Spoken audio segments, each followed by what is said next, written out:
Okay, hello dear friends. Hello, dear friends. This is my first patron. The number one. The number one. The The number number one. Hello dear friends. I am in Paris, and this time Colin works here, and we made it after so many years. Maybe I will go back to the video where I read his letters. Okay, so we will start, and he allowed me to do a video, and let's just get started. I'm too excited to talk. Okay, you can introduce yourself. Do I take the? And then Okay. you can. Yes. So my name is Colin. I'm in Paris. We are in Paris. I'm currently working in an architectural firm for the first time. I'm 22 years old, and this is my first experience working. And so I moved from England to Paris. And yeah, like Haiying said, this is the first time after like 6 years. I think that we have the chance to meet up finally. So it's super good, and it feels surreal.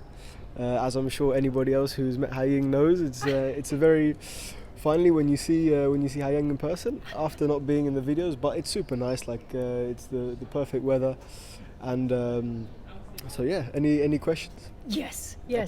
Let's go. Here we have a beautiful park. Maybe we can do a talk here. Yeah, definitely. Let's go there. And he is a photographer. Are you a photographer? Photo, video, everything. Yes.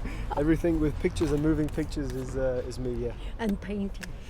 Yeah, And I painting. painting, and I think I have because of that Drawing. I have an appreciation for many things, and of course in architecture, many of these things come up. So I think when you study architecture and you look into the references, you find like you have to kind of learn to find an appreciation for painting, for drawings. Of course, we're always drawing, and so yeah, I think anything visual. I think as soon as you enter the realm of understanding like these things, you gain an appreciation for many of these things.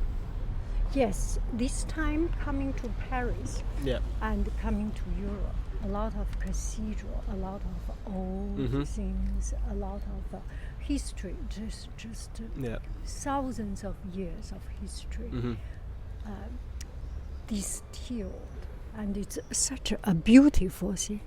And does this or coming to Paris inspire your work? I think yeah, and I think this is something which came with age, because I before these things were taught in school, and I never really understood, and I think because of this I never really had an appreciation for it. I was more into contemporary things, but I think when the desire comes from within and you actually understand, then it's a whole different, like then you start to read books about these things, and then like the further you delve into topics like this and you start to research and like watch videos, and it really is an interesting thing. And it's always strange to think I think for example the Arènes de Lutèce, I don't know if you've seen them. No. In Paris. It's an old like Roman Colosseum, Oh, which they still have the remains, and it's from, I think unless I'm wrong, from a time when Paris was called Lutèce.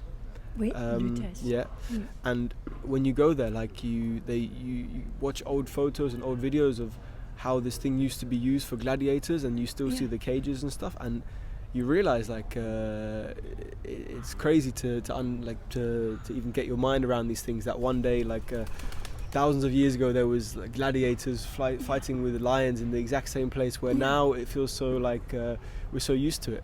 So I think and especially in architecture, we're always looking into historical references, and everything is like grounded in the way things used to be, right? Because that's the only reference we have. And the further back you go, the more different things were.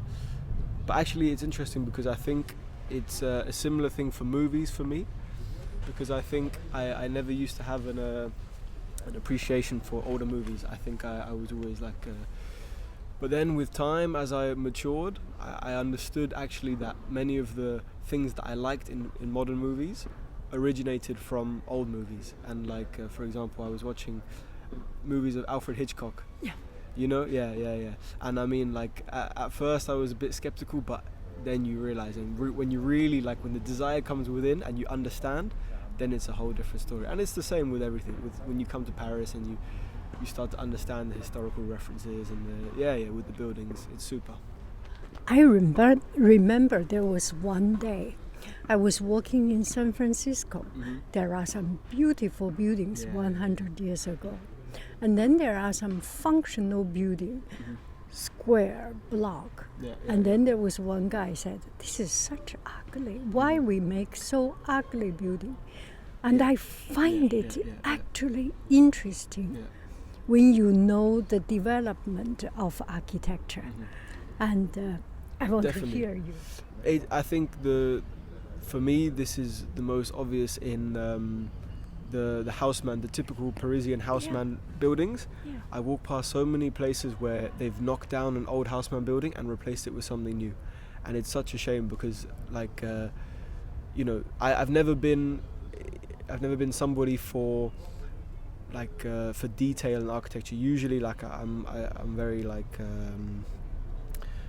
Not brutalist, but Bauhaus and things which have less like Gothic detail or so. But with the houseman style, it's just such a shame, especially when you see them knock down the buildings. And for that, like for these type of buildings, I really have an appreciation for it, and I think that's also come with time. But yeah, it's the same. Like it's such a shame when you see them knock down to put a glass building which doesn't at all fit there. And I wonder because at work when you study everything, you always look into the past and you look to create a building which fits in this spot perfectly. It wouldn't fit anywhere else. If you put it anywhere else, it would not fit. And then you think these architects, they did not even consider the building on the left and the right. They ignored the proportions, the materiality, everything, and they just put like a glass block. Okay, it's like offices or whatever. But I think it's a shame because I have seen examples of where people put a contemporary spin on this this like a houseman style, and I think this is nice because it shows like an advancement in architecture. You're not going backwards, but you're taking references from the past, and it fits much nicer into the facade. And I think I think this is the main example for me. It's such a shame. So this time I went to Bilbao. Okay, the Guggenheim actually put Bilbao on the map. It's one of such a amazing artwork. Is by Frank Gehry. Yeah. Have you seen his building in Paris? He did the Louis Vuitton Foundation. I think in the northwest of Paris. Yes. By the park. Yes. I've been a few times, and it has very similar curves and a very similar style. I went there. Yeah. And it's a Han Tai or someone's exhibition. Last year I went there. Yeah. Right now I think it's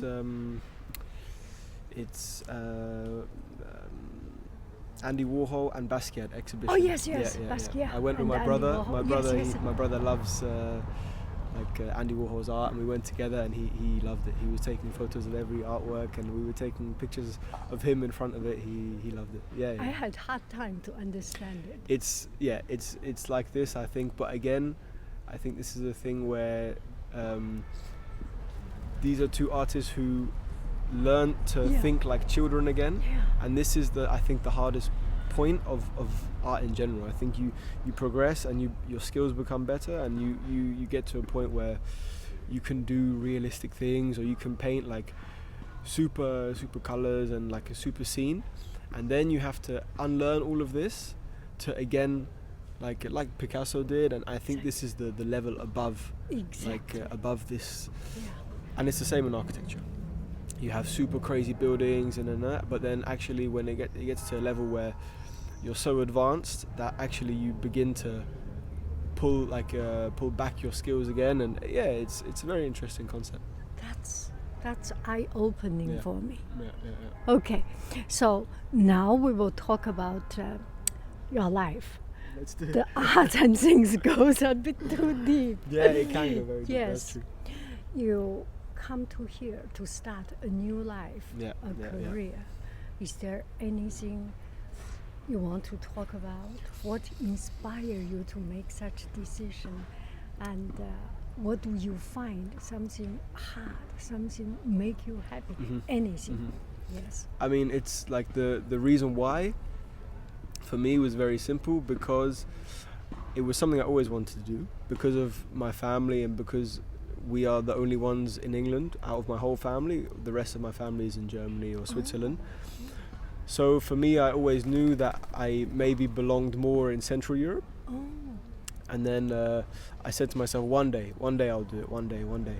And then after I graduated from my bachelor, I realized that for my whole life, I'm going to keep on saying one day. Yeah. And I'm going to keep on, actually the thing I learned from this is that we always wait for a comfortable timing, a time where we wake up one day and we think, okay, now I'm ready to go, now I'm ready. But actually the truth is you're never ready, you never feel ready. You always wake up and you think, like right now I'm not ready, and then you'll find some excuse because this is going on, this. So then, you just begin and you start, okay, what places can I work there? Where can I stay? And then once you look into this, before you know it, you've got something booked in and it's final and you have to do it and you carry through with it. And I'm super happy I did it, and I think it also actually, funny enough, gave me an appreciation for where I come from, England. Yeah. Because actually when I came, it was funny, I spent the first 2 weeks talking down on England because I said, I don't like it, it's better here, no. And then I realized that actually I started to miss it. And I started to miss strange things about it, things where they aren't maybe so glamorous, even as a silly example, the small corner shops that we have, and you go there with your friends, yes. or even the English summer. The English summer is usually, people laugh about it and they say we have 25 degrees, and I always laughed about it too, and I said, hey, it's so much better here, and no. But when I came, I realized that there's a certain magic and a certain essence about it. Going out with my friends, even if it's 25 degrees, even if we don't always have sunshine, and we don't have the Seine or amazing things to visit, there's something about your hometown which will always draw you back, even if there's not always something to do. And sometimes you go, and this is a really important thing I learned, and I look back and I don't regret. Okay, I do regret the first 2 weeks where I said, I hate England, but I think I really needed this experience and I needed to learn this. And I realized, I grew an appreciation for my friends back home, and because you meet people here, and I've met some super people here, and I've got some really good friends. But you also realize that nothing will ever be like your home friends. The connection you have with those people, where you've grown up in the same area, you've gone to the same school, you make jokes about the teachers or something that happened in school. Exactly. At no point ever you will really meet somebody like this. And I think here, it's exactly that I've learned. So I think it's really been if anybody has the opportunity to do it, and you're procrastinating and you're thinking, I'll wait till I'm ready, I'll wait till, the reality is you'll never feel ready, you will never wake up and be okay, I'm ready to take on this challenge. So just go and go on the internet, and whether it's just book your interview with a company or just book your accommodation, just do it, and then once it's locked in, you have no turning back, and then you force yourself to go through with it. And it's seeing the world is something that you can read as many books as you like, you can watch as many movies and educate yourself as much, but nothing comes close to traveling the world and seeing how other cultures live. And I think I really look up to my dad, and he's somebody who really has this, he's very in touch with the world because he's seen so many places, and it's definitely a privilege. But I think this is the reason why he is so open-minded and has the perspective on life that he does. So I think I followed this, and so there you go. There you go. Just go ahead, do it. Just do it. Any advice, consulting, advising, once you have the will, you can make it happen. You will find your way. Yeah. Now here, what makes you strong? What is your superpower? What makes you different from others? What makes you proud of yourself? I think what I would say is my headspace. which is an interesting one because I wouldn't know if somebody said that to me. I wouldn't know what it meant. But I think the conversations I have with myself in my head, or the way I approach a certain task, or like it's usually something creative, because again, like I spend 9 hours a day in an office doing creative things, and so usually these things are. So I think this is the kind of the thought process I have when it comes to these things, I think is my strength. And I would say I'm very much a perfectionist, which has its downfalls, but also it has positive points. But I think this pursuit for perfection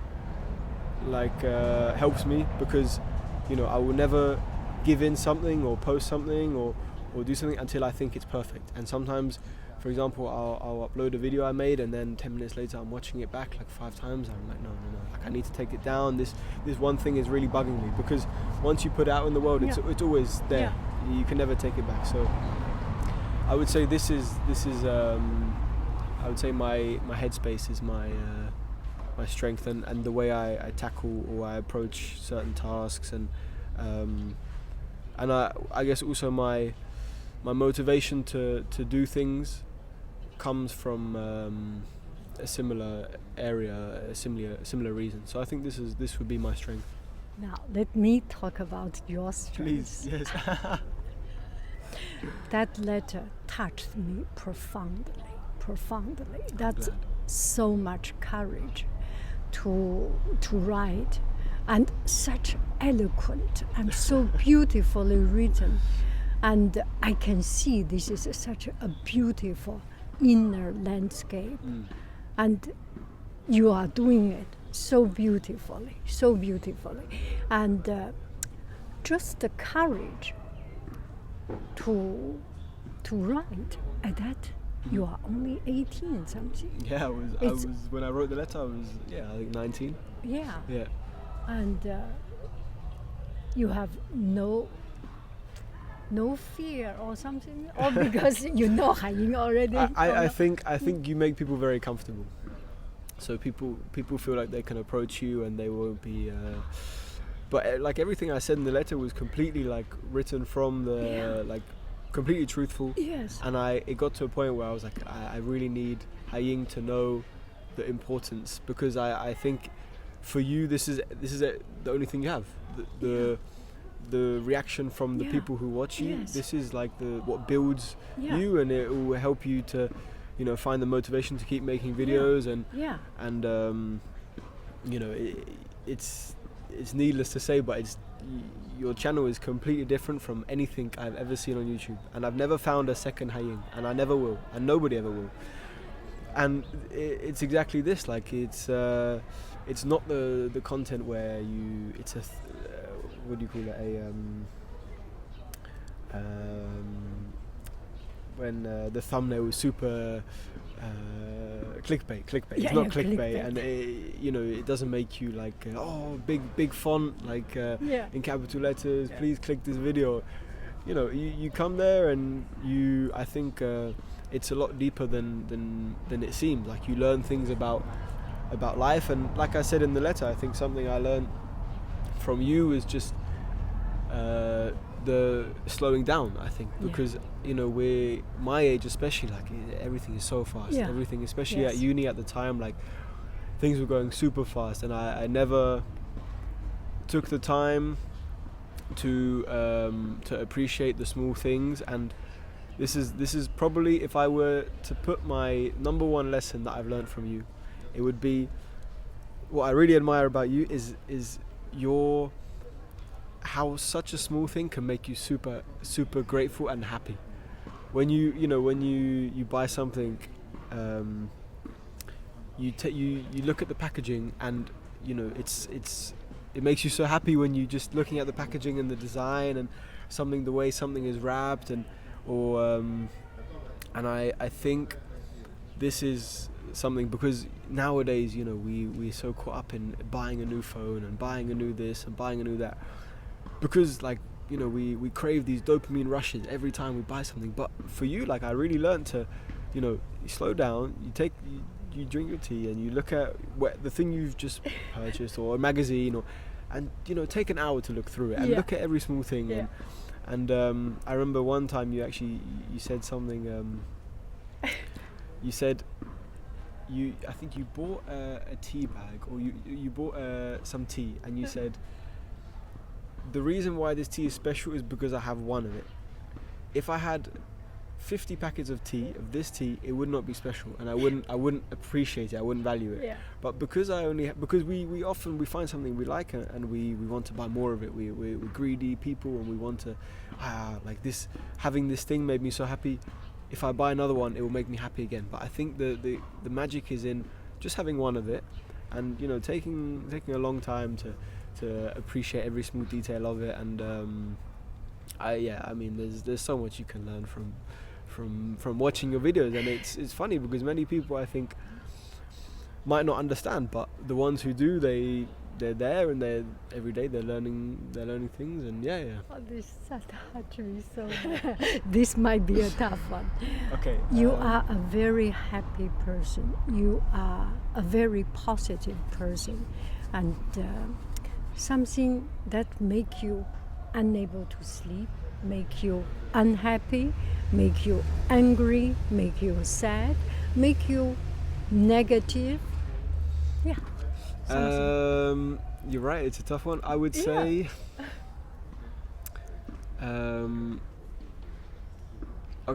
so one thing I would say is when I feel like the answers I'll give will be two very different things, but I think the first one is when I feel like I'm letting go of my life is no longer in control. This is one thing that I lose sleep over, and it really stresses me out, and and I think it's something that definitely keeps me up. And when I feel like maybe it can be super simple things. It can be if I haven't been eating well recently, and late for work. or late for work, I totally understand. Or I haven't been to the gym in a while, and I'm like, I can feel myself being sucked in by my phone and this, and I just feel like really like this. What am I doing? I'm not eating well. I'm not exercising. I'm not consuming the right type of things. This is definitely one thing. And then when I realize this, I as quick as I can, I make a change, and I try to change things up to no longer feel this way, to feel like my life is back in control, and I'm taking care of these things, I'm taking care of myself. And I think the other thing, because you mentioned I think people or things people do that can make me angry. I would say one thing I don't like is when somebody thinks they're better than you, and because it comes out in a way, and I think it you never feel great when somebody talks to you and you have the feeling like that they're just treating you like you're just somebody who they can tell what to do. And there's definitely been times in my life where this has happened, and I think this is why myself I'm super conscious to not be anything like that, like these people, and stay away from being like this. And so I always try to make people aware that I think everybody is on the same level and we're same. But of course in a work environment or so, like there will always be hierarchy, and it will always show somehow. But I think this is something where I think that annoys me. Do you have pressure right now under? Because whatever we say, it's very much because of our life experience. Yeah, for sure. Yeah. I mean, as of now, like there's pressure for sure. There's tasks that need doing for a presentation and this, and the reality is that I always think, okay, if I don't manage to finish this, what will be the consequences? And then this adds more pressure, because you think like, you'll sit there working like, no, I really don't want X person to think this, or I want to present something which I'm happy with. And there's, but also what I've realized is without pressure we don't grow as people. And I think there's been times where at work, for instance, when I feel comfortable at work, I almost know that it's not a good thing, because especially now for me when I'm working, I have a year and a half of working, and I want to be put in uncomfortable positions, because I know I learn fast in this, and I want to I want somebody to just trust me and be like, yeah, I'm sure this guy, he'll figure things out. He throws me into the deep end, and because usually you do figure things out, and you learn you learn so much quicker if you're in situations like this, as opposed to when you're just floating and things are easy and you're not really being challenged. Yeah, you are doing always drawing, and then you challenge yourself for architecture design, for bearing design, weight design, surface design, different things. So I think, I lost track of the question, but what makes you, just my personal thought, everyone is doing a job. Mm-hmm. He must have pressure by himself, your boss. So whenever you have trouble, you have this. Think on his side also. That can at least release you, and you become a team together, getting this job done, getting this project done. Definitely, I think this is something I always remind myself is,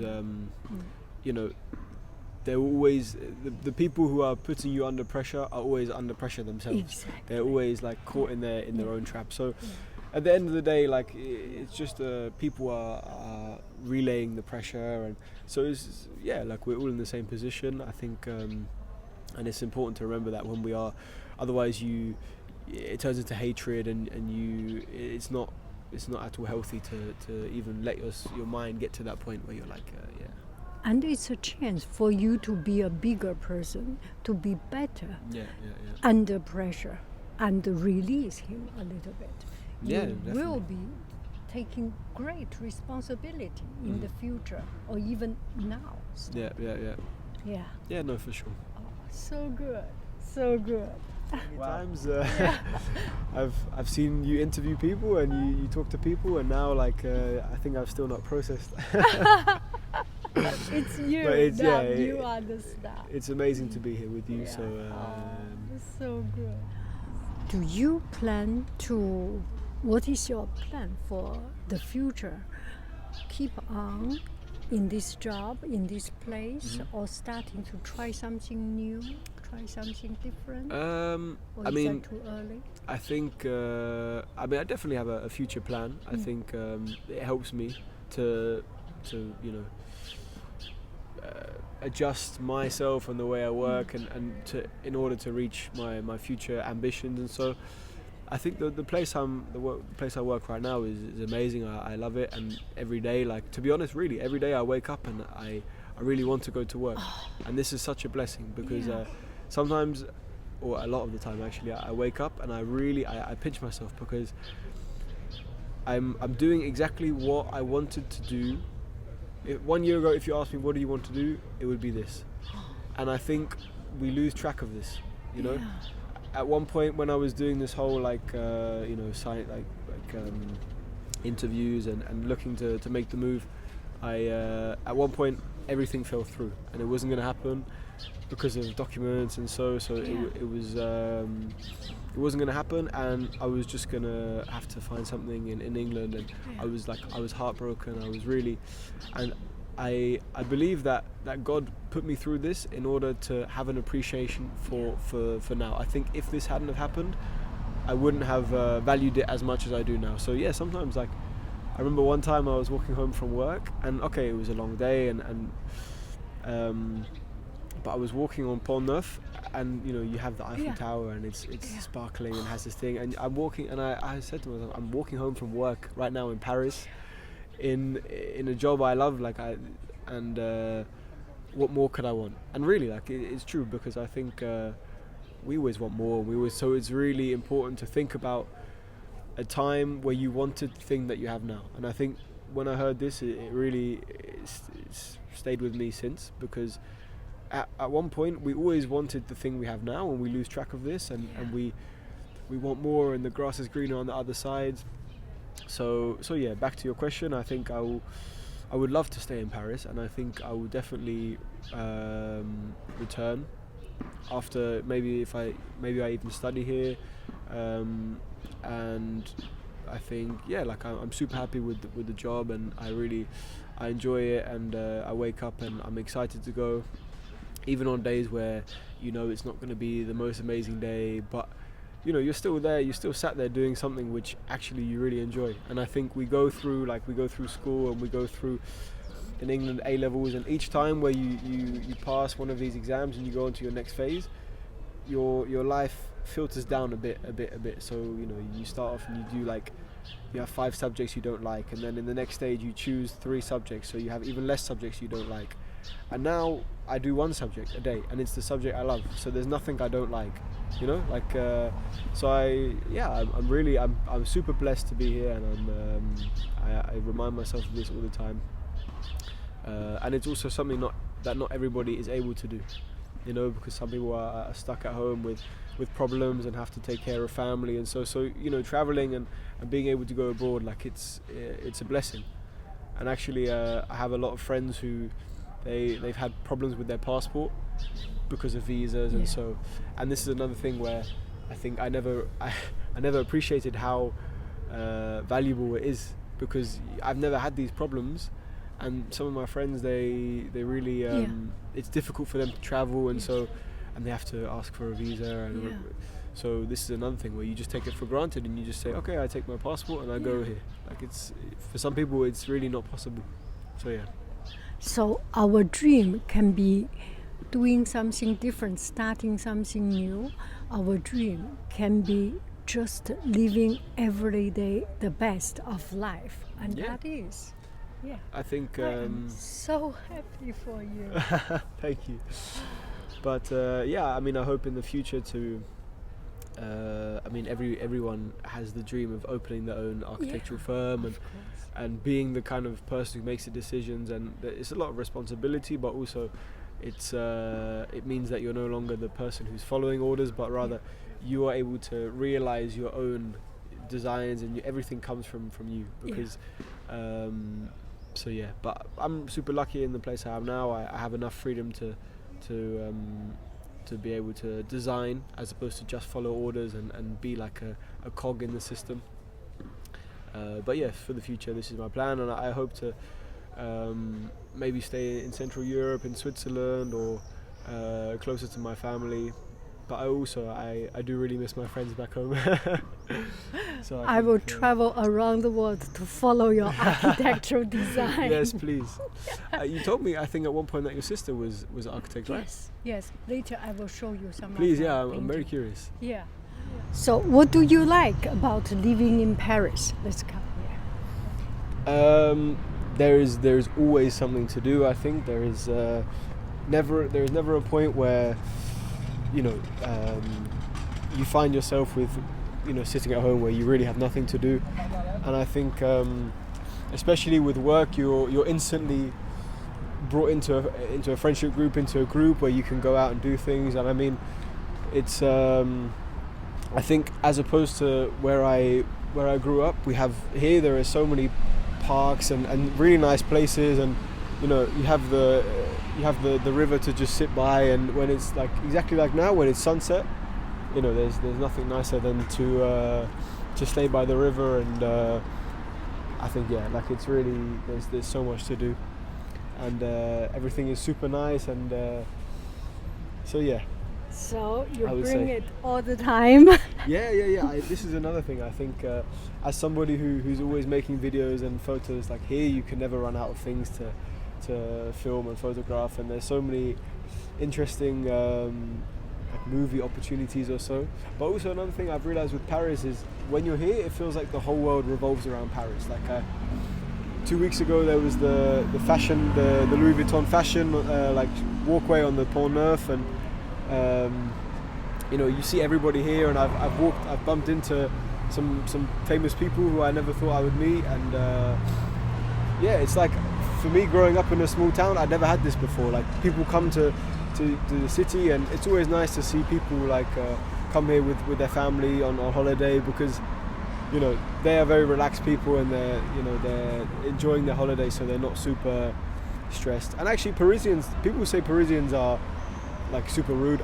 I wouldn't say so. Even when my father came here, he was surprised too that actually everybody was super nice. And it's actually not how they say it is. So Oh, look at it. This is the best time. Look at it. Look at it. Look at it.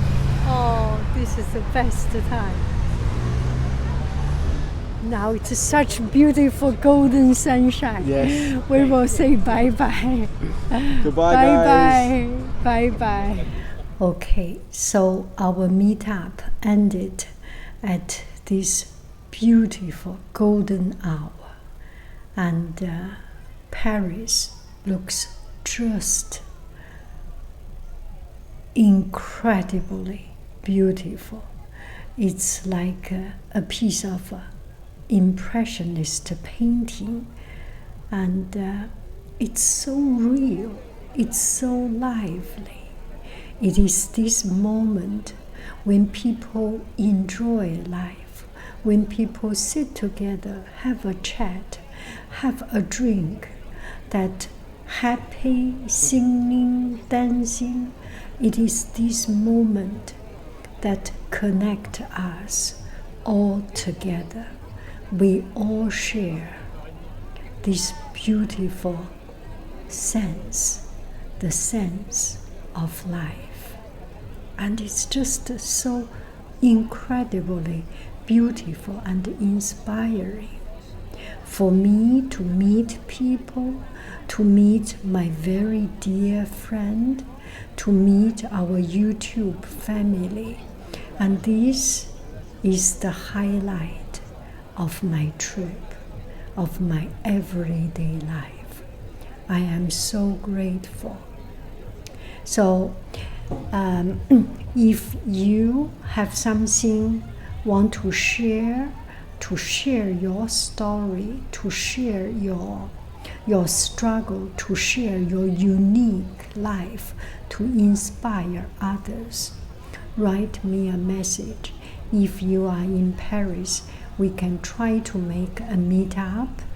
And my trip is coming to an end, but we can always connect. We can settle for next year's time.